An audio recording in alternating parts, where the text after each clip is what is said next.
Well, again, I don't know, and a lot of it depends on what Canada does.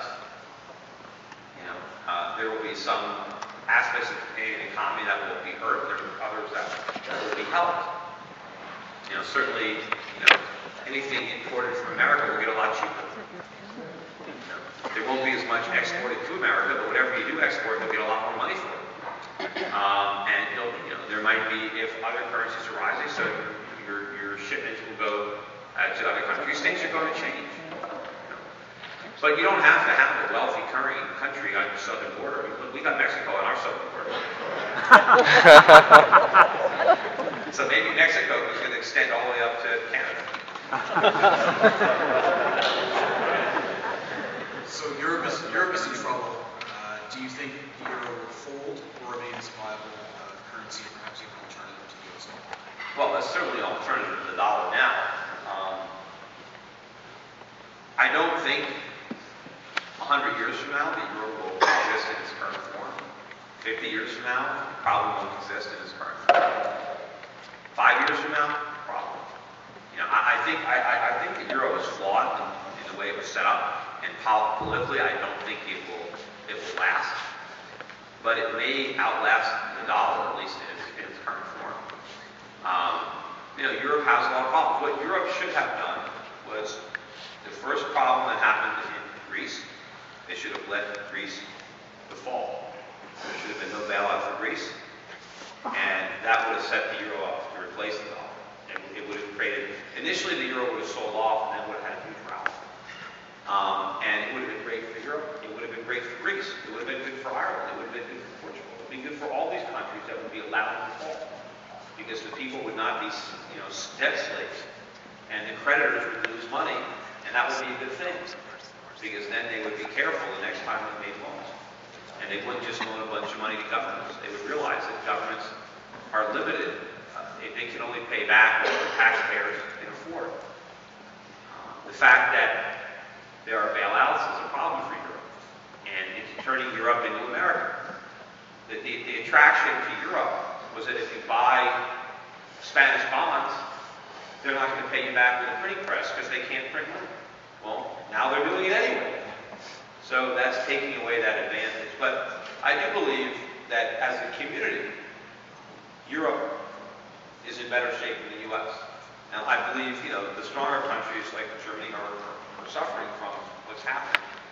But they will, you know, put up the funds, and they will try to come up with some kind of countermeasures to try to restrain the moral hazard and try to convince the world that, okay, no more, this is the last bailout, we'll never do it again. But it's all gold. Because they will do it again, because they should have done it the first time. But they might be successful in putting enough band-aids on the thing that they keep it going for a while. And when that happens, that's really going to hurt the dollar. Because the main thing that's helping the dollar right now is the worries about the euro. Because the dollar is benefiting from that. And a lot of people think the dollar is strong just because it's not quite as weak as the euro. Right? But the dollar is not strong. It's less weak. It's like if two people are, you know, jump off of the top of the building, and one guy is falling to the earth at 100 miles an hour, and the other guy is falling to the earth at 90 miles an hour. The guy falling 90 miles an hour may think he's flying, but he shouldn't get too excited. and so that's what's happening with the dollar, right? The euro is falling faster than the dollar, but the dollar is not rising. Look at the price of gold. Look at the price of soybeans. Look at the price of cotton. Look at the price of coffee. Look at the price of sugar. Look at the price of silver. Look at the price of anything. Nobody can say the dollar is getting stronger. The dollar is getting weaker. Okay, so I'll preface this question with, obviously it's subject to individual situations, but do you have a broad allocation for investors in geographic sectors? Yeah, I mean, our allocation has been, and we tweaked it a little bit as we've lightened up on Europe, but you know, we started off, we had about a third in Asia, about a third in Europe, including Scandinavia, Switzerland, you know, more, and about a third in overseas, which were generally Australia, New Zealand, Canada, Norway, those types of stocks, some in South Africa, even some a lot of that was gold and energy and stuff like that. Since the euro crisis, since the bailout of Greece, we've pulled Europe back smaller and we've increased Asia. But I mean, that's basically the mix. I think you really want to overweight the Chinese story, those emerging markets, Singapore, Hong Kong, Southeast Asia. We have a little bit, in our bond, we have some of the Eastern European countries a little bit exposed that they're not part of the euro. So if the credit boom is up trying to grow, what will happen as credit contracts globally? Well, credit's going to change. I mean, remember that a lot of the world's savings are being diverted by U.S. treasuries, mortgage-backed securities. So I don't think credit is going to contract in China. I think real credit is going to expand in China. Because if the Chinese aren't buying our bonds, what are Chinese savers going to be doing with their money? I mean, I think there are going to be more loans. The problem is, how is the credit allocated? Right now, it's very easy to get credit if you're a banker. But it's not so easy to get credit if you're an entrepreneur trying to grow a business. And so what's going to happen is credit's going to get tighter for the bankers, but it's going to be more available for businesses, particularly the businesses in places like China. And so I think it's going to change, and it's going to be, ultimately, it's going to be real credit. Credit has to come from savings. Credit has to come from underconsumption to be real. If the governments just print money, it's just an inflationary illusion. So I think that as this changes, it's going to be a big improvement. But you're not going to have, it's not going to be all the speculative money. Credit is going to have to finance real businesses so that you can pay it off, because rates will be higher than they are today. And therefore you're going to need real production to pay off higher rates. Most of the financial leverage and speculation is possible because rates are really low. But if rates were to rise, it makes it a lot higher for the financiers to make money. But real businesses can't. Okay. So do you think it's wise for Canada to allow foreign investors to purchase material domestic commodity assets? So I guess a recent example would be potash. Yeah, I mean, I don't, to the extent that if all of your companies were bought up by foreigners, would that be a good thing? No. But, if Canadians want to sell off their assets, I don't think the Canadian government should say that you can't do that. I think people should be free to sell their assets to whoever they want, at whatever price they want. So I don't think the government should come in and say, you can't buy this, you can't buy that. But I think that over time it would be a sign of weakness if all of Canadians' companies ended up being owned by the Chinese or but I don't think that would be the case. And of course, Canadian companies are making acquisitions abroad as well. It's not just a one-way street.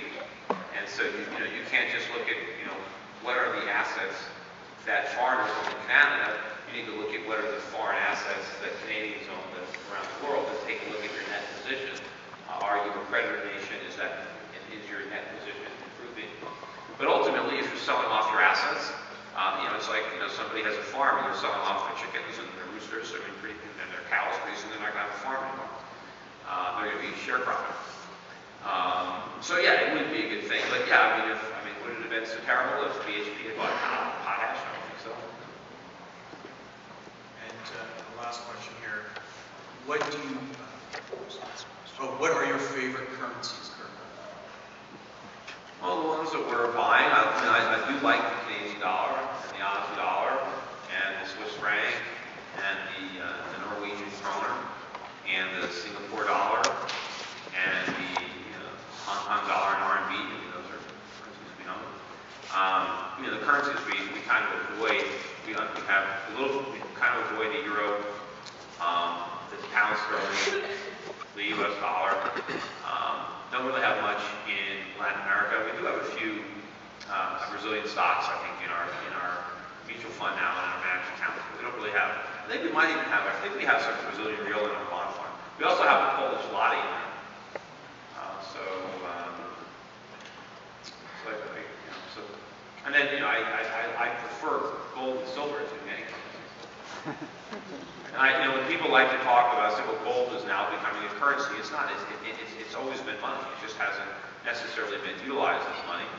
But currencies are money substitutes. And, there's nothing like the real thing. Currency is supposed to be backed by money. When it's not, it's called fiat, which is what we have. A legitimate currency is backed by real money. And so the reason that there's a preference, it's not becoming an alternative currency. It's always been money, and it's always been a better alternative than currency. It's only when currency has been backed by gold that it's had any real value. When it's backed by nothing, it has no value. It's just all faith. And faith, people have faith in Bernie Madoff. If he didn't, so it can change very quickly. So I'd rather not have money that depends on confidence. I'd rather have it depend on its intrinsic value. Okay. Well, thank you for that. Just a couple of quick things. If you want to learn more about Peter's thesis, ongoing thesis, and commentary, our website is EuroPac.ca. That's updated frequently. Yeah, and that's pretty much the same website. If obviously you guys can go to the EuroPac website, in the U.S. Well, if you just make a habit of going to the one in Canada, you're going to get all the content that we put on that site. It automatically uploads there. You'll just get also more relevant information about things that are in Canada. You'll have direct links to opening up an account in the Canadian office. And if you do open up an account, you'll be able to access your account through the EuroPac Canada website.